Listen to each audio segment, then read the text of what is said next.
తల్లిదండ్రులు చనిపోవడంతో అమ్మమ్మ తాతయ్య సంరక్షణలో ఉంటున్న మైనర్ బాలికకు తల్లిదండ్రులకు చెందిన ఇల్లు ఆస్తి పత్రాలు దక్కేలా చేయటంలో రాజమండ్రి నగరపాలక సంస్థ స్టాండింగ్ కమిటీ మాజీ చైర్మన్ గౌతమి, జీవకారుణ్య సంఘం మాజీ చైర్మన్ బర్రే కొండబాబు సఫలమయ్యారు.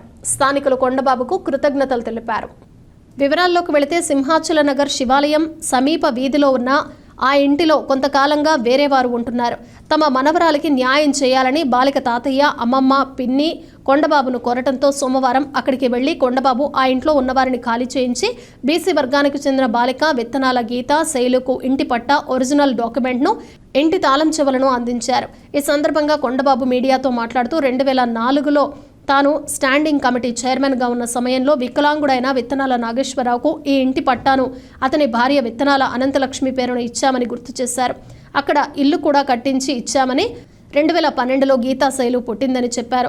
ఆ తర్వాత కాలంలో తల్లిదండ్రులు మృతి చెందడంతో అమ్మమ్మ చిట్టూరి మహాలక్ష్మి, తాతయ్య చిట్టూరి పుల్లయ్య సంరక్షణలో నర్సిపూడిలో 7వ తరగతి చదువుతోందని తెలిపారు. బాలికకు న్యాయం చేసిన కొండబాబును స్థానికులు బత్తి ఏడుకొండలు, నక్క కృష్ణమ్మ, కృష్ణ కుమార్ తదితరులంతా అభినందించారు. గీతా శైలు తాతయ్య, అమ్మమ్మ, పిన్ని కొండబాబుకు కృతజ్ఞతలు తెలిపారు. ఒక వికలాంగుడిగా ఉన్నటువంటి విత్తనాల నాగేశ్వరరావుకి 2004లో ఈ స్థలం ఇవ్వడం జరిగింది. అప్పుడు భార్యాభర్తలు ఇద్దరు ఉండేవారు. ఈ పిల్ల లేదు, ఈ పిల్ల అప్పుడు పుట్టలేదు. 2004లో 2 కాళ్ళు లేక వికలాంగుడిగా ఉన్నాడు అతనికి.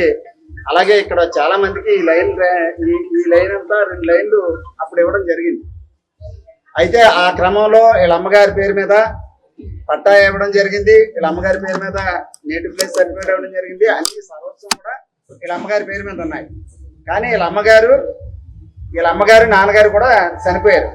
అప్పటి నుంచి కూడా ఈ అమ్మాయి వేరే వాళ్ళ దగ్గర పెరుగుతూ ఉంది. అంటే వేరే వాళ్ళు అంటే వాళ్ళ అమ్మమ్మ, తాతయ్యను వీళ్ళ సమక్షంలో ఇంకా ఎవరు లేరు కాబట్టి పెరుగుతూ ఉంది. ఇప్పుడు 7th చదువుతుంది.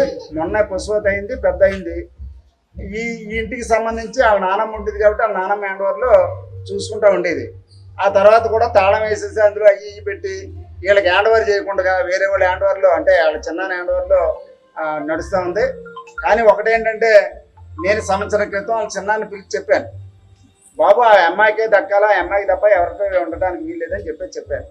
చెప్తే నేను లారీ దగ్గర కాగితాలు రాయించానండి, అదండి ఇదండి అని చెప్పాడు. లారీతో కాగితాలు రాయించలేదు ఇప్పుడు వరకు. కానీ ఆ ఇల్లు హ్యాండ్ఓవర్ చేయట్లేదు. ఈవేళ నేను వచ్చి ఆ అమ్మాయికి ఇల్లు హ్యాండ్ఓవర్ చేస్తున్నాను.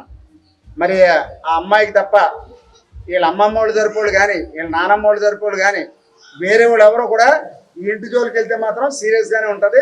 దానికి నేను పూర్తిగా ఈ ఆడబిడ్డ పక్షాన, ఎందుకంటే చంటిబిడ్డ అప్పుడు పుట్టలేదు, ఇల్లు ఇచ్చినప్పుడు పుట్టలేదు అమ్మాయి.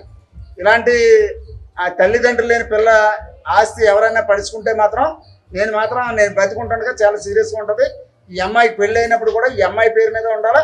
ఈ అద్దెలు కానీ వగేరాలు ఏమైనా ఉంటే ఈ అమ్మాయి తీసుకోవాలి తప్ప వేరే వాళ్ళకి ఉండటానికి లేదు. ఈ అమ్మాయి ఎవరికి ఇస్తానంటే వాళ్ళకే.